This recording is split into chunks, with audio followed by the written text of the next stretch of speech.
Well, the Oklahoma City National Memorial has been called hallowed ground. Located on the site of the bombing, what you'll find are two monuments facing each other. The first saying 901, the moment before the bombing, and the second 903, the moment after. And in between, 168 empty chairs for everyone that died that day. And that is where our Austin Moore picks up our story with the lives of family members who were forever and inextricably changed. There is another memorial in Oklahoma City. Outside the headquarters of the Department of Ag, Food, and Forestry, a heart-shaped path, lined with stones from all 77 counties, surrounds a small grove of redbud trees. This to remember the ag workers lost in the 1995 bombing.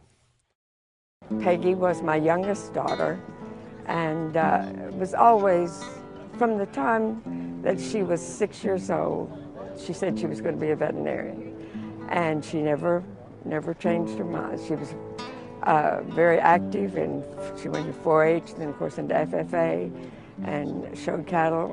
And eventually achieved her dream. Dr. Peggy Clark worked as a veterinary medical officer for the U.S. Department of Agriculture in 1995. She was on her way from her home in Chickasha to a meeting in Stillwater on April 19th, but had to make a stop at the Alfred P. Murrah building in Oklahoma City. Peggy left 3 daughters at home that morning: Rosalind, Chelsea, and Blaine. Memory I have of that day was that morning actually doing chores, which we did many times as a family, and we were kind of finishing up, and then she was headed out, and we, she was headed down the driveway, and we kind of waved and said, "We'll see you later."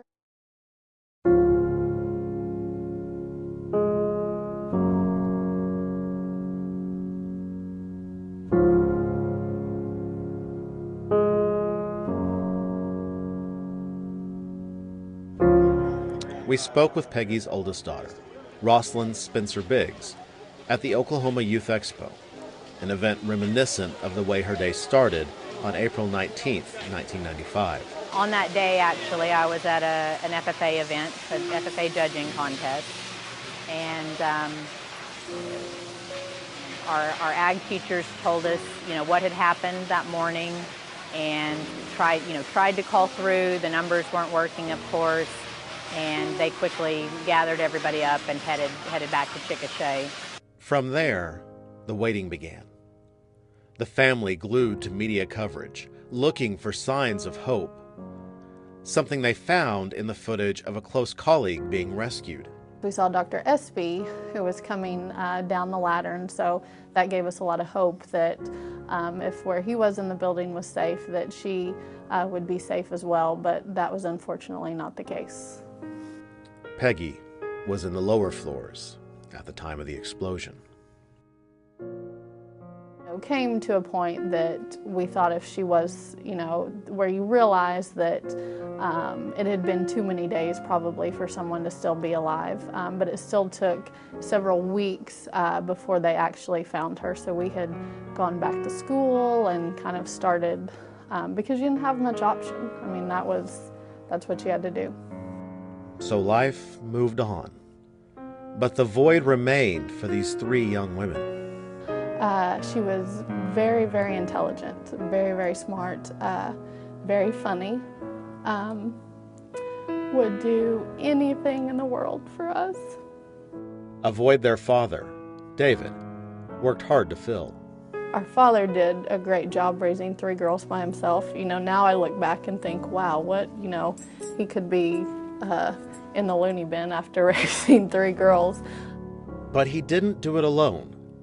In the months and years that followed, the community huddled around this grieving family. In our community there in Chickasha, at church, in FFA, 4-H, everyone was always so kind and generous and willing to help, and that's what Oklahoma's about, and so that's a pretty impressive thing. And even now, when someone didn't know and they find that out, they said, I had no idea I would have done something. Which, that's just, people caring is a pretty amazing thing. The agricultural community these young women had been raised in has proven to be a great source of strength. We were very fortunate that my mother had encouraged us to be very independent and had involved us in a variety of activities, from 4-H and FFA to working with livestock. We showed horses, we showed cattle, so we kind of had that support team within the ag community, within those activities that we did, because those are the kind of people that bring food to your house and say, hey, we'll do chores, whatever you need, let us know, and they really mean it. You know, they really will do anything that you ask them to do. We still have their support today, and it's been fun to get reacquainted with lots of those folks as our kids are kind of starting back the next generation of agriculture in our family. This place is actually, here at the fairgrounds, has been very, very special to us.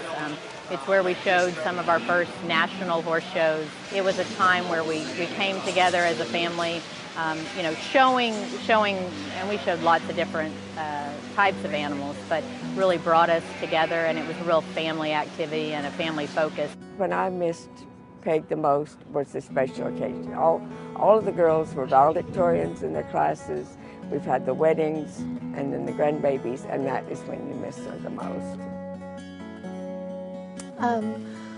For me, having children has been a tough thing for not having my mom around. You want to say, well, what did I do at this age? You know, when I was a toddler, you know, or when did I get my teeth? Or, you know, those moments that typically you would have never thought to ask those questions before you had kids. I'm sorry that she missed out because the girls have turned out so well. I'm sorry she missed, but I feel like that she instilled in them, even at their young age, she had given them the values to go on. More than that, the girls have carried on her legacy. Chelsea, the youngest, is involved in agriculture in Kansas. Blaine is the Deputy Commissioner of Agriculture for the state of Oklahoma, and followed very literally in her mother's footsteps as a veterinary medical officer for the USDA. It's been really an interesting opportunity for me to work with some of the same people that she'd worked with. And so not only do I know her from a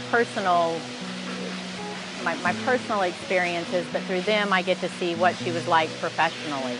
And occasionally I get, you know, that's something that your mother would have done, or something your mother would have said. So, and those are nice comments, definitely compliments in my book. Daughters proudly serving the public as their mother did before them, but now acutely aware of the risks. Once in a while, you know, you kind of think about they were just going to work just like I do every day. Do you know what I mean? Just like all of us in this building, or so many state or federal employees do. But I think every once in a while, you know, as my son gets older, I have 2 small kids, but he says, well, what if something bad happened to you? You know, and those are tough, those are really tough things to say, well, you shouldn't worry about that. 20 years ago, our state and certainly our nation was changed forever. 168 lives were lost, 7 employees of the USDA were lost at the site. It was an attack that could have crippled our state, could have crippled our city, but it didn't. This past spring, the Memorial Grove outside the Department of Ag, Food and Forestry was rededicated and a new whitebud tree added, a fitting tribute to Peggy Clark, Olin Bloomer, Jim Bowles, Dick Cummins, Adele Higginbotham, Carol Khalil, and Retta Long, who all here have their names etched in stone. In visiting with families of victims and survivors of the bombing, I was struck by their forgiveness, because what they've learned is something Timothy McVeigh never knew, that hatred is an insidious emotion, destroying the person who hates as much as what is hated. Now, if you'd like to hear some true words of wisdom from those we talked to today, we have much more of their interviews streaming on our website. Just go to okhorizon.com and look under our value-added section.